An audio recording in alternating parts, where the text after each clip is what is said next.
Hello बच्चों, आज हम क्वेश्चन लेकर आए हैं area related to circle chapter 11 की एक्सरसाइज 11.1 का क्वेश्चन नंबर 4। इंटरेस्टिंग क्वेश्चन है, दो पार्ट फाइंड करने हैं हमें आज। इसका मतलब हमें फ्रैक्शन की दुनिया से आगे भी बढ़ना होगा। अभी तक हम जो भी क्वेश्चन किए हैं उसमें हमने फ्रैक्शन को लाके ख़त्म कर दिया था, क्योंकि उसके आगे हमें सॉल्व नहीं करना था।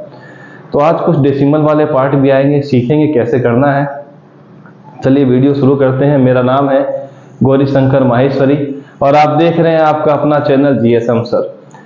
क्वेश्चन नंबर 4 में गिवन है कोड of a circle of radius 10 centimetre subtends a right angle at the centre, find the area of corresponding minor segment major sector.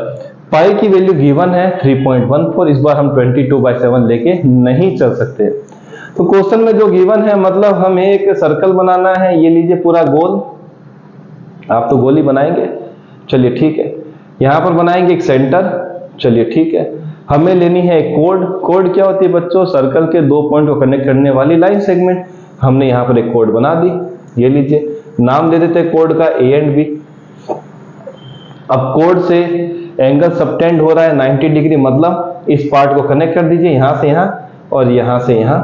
अब बना दिया कौन सा बच्चों एंगल? Right angle. कहां बन गया है? सेंटर पे। सेंटर का नाम देते हैं ओ, ठीक है।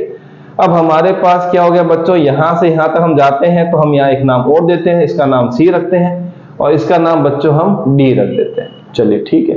ये नाम क्यों दिए गए हैं हम इस क्वेश्चन के हिसाब से समझ लेंगे। सबसे पहला जो गिवन है बच्चों कि हमें फाइंड करना है माइनर सेगमेंट। तो माइनर सेगमेंट अगर हमें फाइंड करना हो तो हमें पता है कि ये वाला जो पार्ट है बच्चों, ये वाला पार्ट, इसको हम बोलते हैं माइनर सेक्टर। और माइनर सेगमेंट माइनर सेक्टर के अंदर ही होगा। तो हम कैसे पता करेंगे कौन सा पार्ट है? देखिए बच्चों, ये वाला हिस्सा जो मैंने बताया ओ ए सी बी, ये कौन सा है? Minor sector. अगर हम ये जो कोड बनाए हैं इसके ये वाला पार्ट लेते हैं, जिसको मैं यहां पर रिप्रेजेंट कर रहा हूं ग्राफिकली। तो ये वाला जो पार्ट है कोड के नीचे वाला जो छोटा सा हमें दिख रहा है, ये वाला पार्ट हो जाता है माइनर सेगमेंट का। कोड ही डिसाइड करती है कि कौन सेगमेंट बनेगा, और कोड अगर नहीं होगी तो सेक्टर डिफाइन हो जाता है। तो जैसे ही आपने कोड बनाया तो ये वाला जो छोटा सा हिस्सा है ये बन जाता है माइनर सेगमेंट का, और कोड के ऊपर वाला पूरा हिस्सा बन जाता है, बड़ा पार्ट है, मेजर सेगमेंट का। ये कोड डिसाइड करती है, वो ध्यान रखिएगा। तो जो आपने यहां पर ग्राफिकली कुछ यहां डिजाइन बना दी है, ये जो डिजाइन वाला एरिया है ये किसको रिप्रेजेंट करेगा? माइनर सेगमेंट को। तो हमने यहां पर बताया कि ये वाला जो हिस्सा है, ये वाला हिस्सा, ये क्या आ गया बच्चों? माइनर सेगमेंट का। अब हमें ये फाइंड करना है। तो हम क्या करेंगे, इस पूरे पार्ट में ये जो पूरा माइनर सेक्टर था बच्चों, इसमें अगर हम एरिया ऑफ ट्राइंगल को माइनस कर दें, इस पूरे पार्ट में अगर ये वाला पार्ट माइनस कर दें तो ये बचने वाला है। सेक्टर में ट्राइंगल का एरिया माइनस करने पर क्या मिलेगा? सेगमेंट। रेडियस गिवन है 10 सेंटीमीटर, यहां पर भी कितनी है बच्चों? 10 सेंटीमीटर। अब आ जाते हैं सबसे पहले सेक्टर का एरिया फाइंड करते हैं। कौन सा? माइनर सेक्टर का। तो यहां सॉल्यूशन लिखते हैं, area of minor sector, area of minor sector. और माइनर सेक्टर कहां से स्टार्ट हुआ बच्चों? ओ से स्टार्ट हुआ, ए पर, सी पर, बी पर और ओ पर खत्म हो गया। तो हम लिख देते हैं ओ ए सी बी। माइनर सेक्टर कौन सा बच्चों? ओ ए सी बी। चलिए ठीक है। क्या होगा बच्चों? फॉर्मूला आपको पता होगा, pi r square theta divided by 360। ये तो फॉर्मूला है किसका? एरिया ऑफ माइनर सेक्टर का। पाई की वैल्यू गिवन है 3.14। आर की वैल्यू रेडियस 2/10 लिखिए क्योंकि स्क्वायर है। थीटा कितना है बच्चों? जो यहां पर बना है सेंटर पे 90 डिवाइडेड बाय कितना आ जाएगा बच्चों? 360। 3.14 में पॉइंट आया, पॉइंट के बाद आ गए दो नंबर जब है पॉइंट हटाते हैं तो नीचे आ जाएगा 1 के साथ 2 जीरो, 2 जीरो से 2 जीरो खत्म हो गए, 9 जीरो के साथ 90 में जीरो था और नीचे वाला जीरो खत्म हो जाता जो 360 के साथ था। 9 से कट किया 36 को 4 टाइम, 314 डिवाइडेड बाय 3, तो यहां मिलेगा 3 7 जा 28, 3 4 3 8 जा 32, 2 5। तो 78.5 मिला किसका एरिया बच्चों? ये माइनर सेक्टर का। यूनिट लिखते हैं तो सेंटीमीटर, एरिया तो किस में आएगा बच्चों, स्क्वायर में। ये हमने निकाल दिया माइनर सेक्टर, पूरा वाला पार्ट कवर आ गया पूरा। अब हमें क्या करना है, इस ट्राइंगल वाले पार्ट को हटाना है, इस ट्राइंगल वाले पार्ट, पूरे में से ट्राइंगल का पार्ट हटाएंगे तो ये मिलने वाला है। अब निकाल लेते हैं एरिया ऑफ ट्राइंगल। हम लिखते हैं एरिया ऑफ ट्राइंगल। ट्राइंगल कौन सा है बच्चों, राइट एंगल, और ट्राइंगल ये वाला हिस्सा है, तो क्या आएगा बच्चों, ओ ए बी। यहां पे क्या लिख देते बच्चों, ओ ए बी। तो ट्राइंगल ओ ए बी क्या हो जाएगा, राइट एंगल का फॉर्मूला लगाना पड़ेगा। राइट एंगल ट्राइंगल का फॉर्मूला क्या होता है, half into base into height. तो कंफ्यूज नहीं होइएगा कि कौन सा बेस कौन सा हाइट है। जहां पर 90 डिग्री लगा होता है उसमें एक बेस लीजिएगा और एक हाइट को। तो यहाँ 90 डिग्री दिख रहा है तो ये बेस हो गया, ये हाइट हो गया। सर अगर हम इसको हाइट और बेस लें कोई फर्क नहीं पड़ता जब तक कोई रेफरेंस एंगल ना मिल जाए। रेफरेंस एंगल यहाँ कोई है नहीं, इसीलिए आप किसी को बेस लीजिए किसी को हाइट लीजिए, कोई फर्क नहीं पड़ता है। तो हम सीधा फॉर्मूला लिखते हैं, हाफ इंटू बेस कितना है बच्चों 10, हाइट भी कितनी है 10, 2 की टेबल में 10 5 टाइम, 5 इंटू 10 मिल गया बच्चों 50। फिर से हमने निकाला है एरिया और यूनिट है सेंटीमीटर, तो एरिया के लिए आ जाएगा सेंटीमीटर स्क्वायर। अब हमने डिस्कस किया था कि सेगमेंट निकालना हो तो सेक्टर में से क्या माइनस करना पड़ेगा, एरिया ऑफ ट्राइंगल। तो सेक्टर में से एरिया ऑफ ट्राइंगल माइनस करेंगे तो क्या मिलेगा, माइनर सेगमेंट। तो हम लिख देते हैं area of minor segment. Area of minor segment कैसे निकलेगा बच्चों हमारे पास, हम सबसे पहले माइनस करते हैं किससे, पहले किसको लिखते हैं, एरिया ऑफ माइनर सेक्टर। क्या नाम था उसका बच्चों, ओ ए सी बी। उसमें से क्या माइनस कर देंगे बच्चों, हम माइनस करेंगे area of triangle. Area of triangle O A B को माइनस कर देंगे। तो माइनर सेक्टर जो है बच्चों हमारे पास कितना आया था 78.5। क्या माइनस कर देंगे, एरिया ऑफ ट्राइंगल कितना आया था 50। तो मिल गया हमें यहाँ पर 28.5, एरिया है तो आएगा सेंटीमीटर स्क्वायर। तो हमने यहाँ पर फाइंड कर लिया एरिया ऑफ माइनर सेगमेंट कितना है 28.5। तो काफी आसान था, दिक्कत नहीं है। अब अगर आपको एरिया ऑफ माइनर सेगमेंट लिखना हो तो क्या आ जाएगा बच्चों, ए सी बी। यहाँ लिख देते हैं, ये तो आर्क होगा, ए सी बी ए लिख दीजिए। यहाँ लिखना है तो ए सी बी और ए लिख दीजिए। तो यहां से घूमेगा यहां तक जाएगा वापस आ जाएगा, ये वाला हिस्सा क्या हो जाएगा बच्चों हमारे पास माइनर सेगमेंट का हो जाएगा। चलिए यहां तक तो सब कुछ ओके ही होगा आपके लिए, आप इसको नोट कर लीजिए। वीडियो की क्वालिटी भी हम देखते रहते हैं तो अच्छा रहेगा, मैं भी दिख रहा हूं। चलिए ठीक है, अब आ गया बच्चों हमारे पास कहानी मेजर सेक्टर की।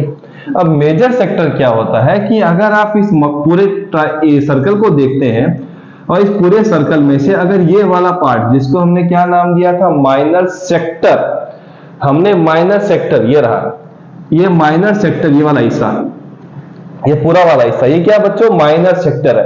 पूरे में से अगर इसको हटा दें तो बचा हुआ पार्ट बड़ा होगा इससे, क्योंकि वो तो ये छोटा हिस्सा है, बड़ा हुआ बचा हुआ पार्ट कौन सा होगा, बड़ा होगा। तो छोटे हिस्से को माइनर, बड़े हिस्से को मेजर। तो अगर पूरे सर्कल में से इसको निकाल दिया जाए तो जो हिस्सा बचेगा वो किसका बचेगा, मेजर सेक्टर का।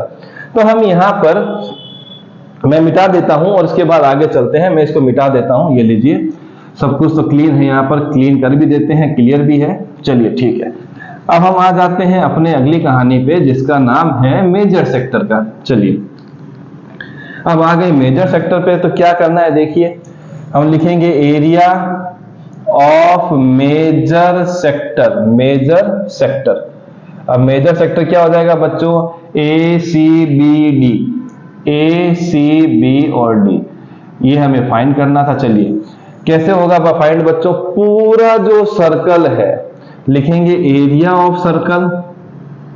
एरिया ऑफ सर्कल, उसमें से हम क्या माइनस कर देंगे, इस छोटे वाले सेक्टर को लिख देंगे area of minor sector. Area of minor sector, ठीक है।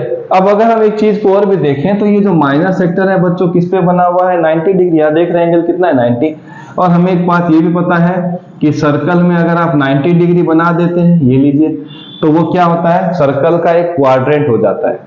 मतलब सर्कल में ऐसे टोटल 4 क्वाड्रेंट होते हैं, 1 2 3 4। आपने एक तो बना दिया, देखिए ये सेक्टर की फॉर्म में, तो बचे हुए 3 पार्ट का एरिया किसके इक्वल होगा, किसके इक्वल होगा, मेजर सेक्टर के। तो आप इसमें से ये माइनस करें या आप टोटल पार्ट कितने बच्चों 1 2 3 4 एक हटा दीजिए, क्योंकि एक आपने यूज कर लिया किसमें, माइनस सेक्टर में। तो अगर आप इन चारों में से 3 पार्ट यूज करें तो 3/4 भी अगर सॉल्व करते हैं किसका, सर्कल का एरिया का, तो भी आपका वही आंसर आएगा जो अभी हम फाइंड कर रहे हैं। मैं फिर से एक बार बता दूं, हमने एक पार्ट यूज किया, टोटल कितने पार्ट बनते हैं, ऐसे 4 पार्ट बनते हैं। ये रहा 190 90 90 90, सर्कल के सेंटर पे कितना एंगल बनता है 360 का, 90 हमने यूज कर लिया। 90 जो हमने यूज किया है, बचे हुए 3 पार्ट रह गए। अगर उन तीनों पार्ट का एरिया हम निकाल लें तो क्या मिलेगा, मेजर सेक्टर मिलेगा, और एक पार्ट किसमें था, माइनर सेक्टर में था। मतलब अगर हम 3/4 पार्ट निकालते हैं तो 100% वही आंसर आएगा जो भी हम फाइंड कर रहे हैं। और अगर आपको इस तरीके से फाइंड करना है तो भी टेंशन नहीं है, पूरे सर्कल में से किसको माइनस कर दीजिए, माइनर सेक्टर को, तो क्या मिलेगा, मेजर सेक्टर का एरिया। चलिए ये तरीका अपनाते हैं। एरिया ऑफ सर्कल क्या होता है बच्चों, πr², ठीक है, माइनस कितना आया था 78.5, ये किसका एरिया बच्चों, माइनर सेक्टर का। पाई का वैल्यू 3.14, ओके सर। आर की वैल्यू कितनी है 10, 2 बार लिख देते हैं, माइनस 78.5, पॉइंट हटेगा तो नीचे 100, 2 0 से 2 0 खत्म, 314 माइनस 78.5, माइनस कर देते हैं 314 78.5, यहां आ गया 0, मिलेगा 5, यहां है 13 में से 8 माइनस करेंगे तो मिलेगा 5। अब ये यहां से 10 माइनस 7 हो जाएगा 3, यहां मिलेगा 2, यहां आ गया पॉइंट, तो मिलेगा 235.5। ये भी एरिया है तो लिखेंगे स्क्वायर के साथ यूनिट में, यूनिट है सेंटीमीटर, एरिया आ गया स्क्वायर में। तो अगर आप इस तरीके से करना चाहें ये भी आपको क्लियर होगा। ये रहा पूरा सर्कल, इसमें से 90 वाला एक पार्ट किसमें चला गया बच्चों, माइनर सेक्टर में। तो बचा हुआ पार्ट मैंने बताया है किसमें आता है, मेजर सेक्टर में। आप इससे सॉल्व करेंगे तो भी 100% यही आने वाला है। बस आपको क्या करना है, यहाँ पर 3/4, पाई की वैल्यू 3.14, 10 × 10 करना है और आपको देखने को यही मिलने वाला है। तो ये था तरीका इसको क्वेश्चन को सॉल्व करने का। इसके तो लास्ट में 2 तरीके निकल गए थे, आप उससे भी सॉल्व कर सकते हैं, वरना ये तरीका आपको आगे भी काम आने वाला है। तो मिलेंगे इनके अगले क्वेश्चनों के साथ, तब तक प्रैक्टिस करते रहिए।